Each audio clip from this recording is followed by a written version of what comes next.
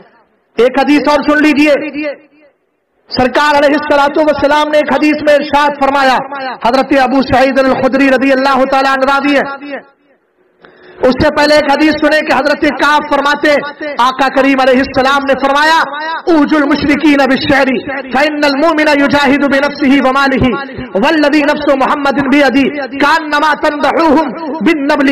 سرکار علیہ السلام نے پچھلی روایت سے متعلق ہی ہے، فرمایا تھا مشرکین کو کہ ہجو کرو اپنے شعر کے ذریعے، کیونکہ مومن تو وہ ہوتا ہے جو اللہ کی راہ میں اور مصطفیٰ کریم کی ناموس کے لیے اپنی جان سے بھی لڑتا ہے اور اپنے مال سے بھی لڑا کرتا ہے۔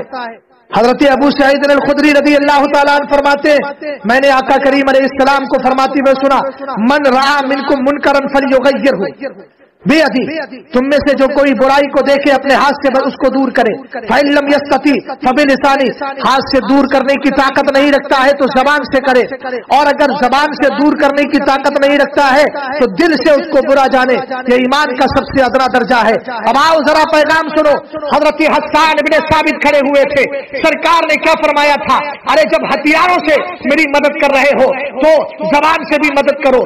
آقا کریم علیہ السلام کی اس حدیث سے ہمیں یہ سہل ملتا ہے کہ تحفظ ناموس رسالت کی ذمہ داری ہر عام و خاص کی ہے۔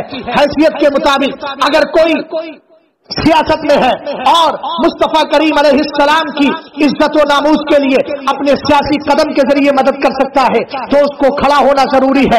اگر کوئی حاکم ہے اور وہ ملک پر حکمرانی کر رہا ہے، کوئی ایسا ملک چاہے وہ فرانس ہو یا کوئی دیگر ممالک ہو جہاں پر یہودیوں کی سازشیں چل رہی ہے، جہاں عیسائیوں کے قبضے ہیں، وہ اسلام دشمنی کا مظاہرہ کر رہے ہیں، ہم کہتے ہیں دنیا کے اندر جتنے بھی اسلامی ممالک ہیں سب کی ذمہ داری ہے کہ وہ ایسے ممالک سے جہاں مصطفیٰ کریم کے خاکے بنا کر مصطفیٰ کریم علیہ السلام کی ناموس پر حملے کیے جاتے ہو، مسلم ممالک پر ضروری ہے کہ ان سے خرید و فروخت کے معاہدے ختم کر لے، ان کے یہاں سے سفارت خانے ختم کر لے اور ان کو بتا دیں ہم محمد عربی کی شان کے ساتھ، محمد عربی کی ناموس کے ساتھ کبھی بھی سمجھوتا نہیں کر سکتے۔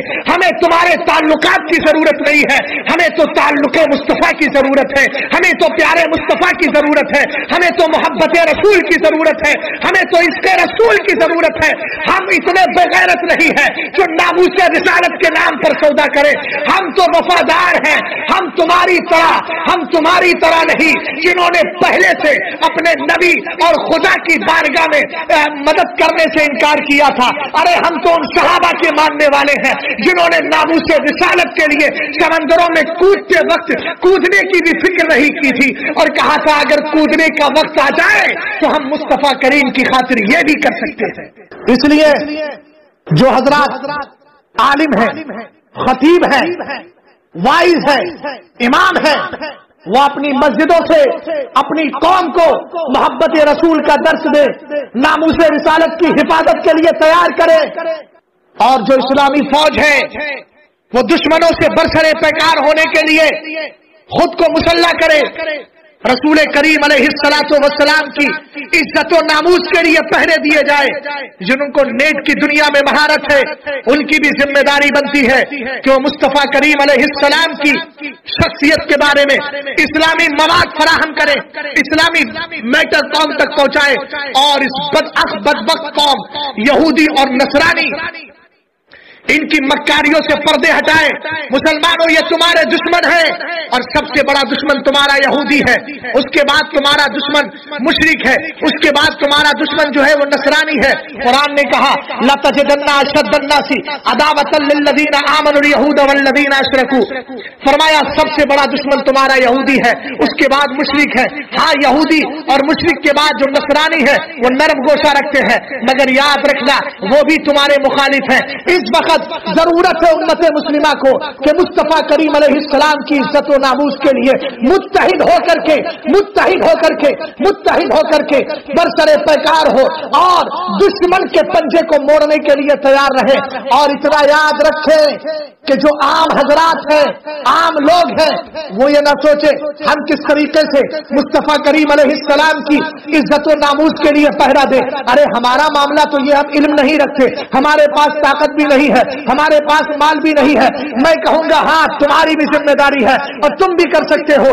اس وقت ضرورت ہے اس بات کی کہ اپنے ملک کے امن و امان کو برقرار رکھتے ہوئے ان ممالک کے سفارت خانوں میں اپنا احتجاج درج کرایا جائے جو مصطفیٰ کریم علیہ السلام کی توہین کر رہے ہیں، اور ان کو بتا دیا جائے ہمارے اندر ابھی اتنی طاقت ہے، مصطفیٰ کے غلام ابھی زندہ ہیں، ان کی غیرت مری نہیں ہے، ان کی حمیت دینی سرد نہیں پڑی ہے.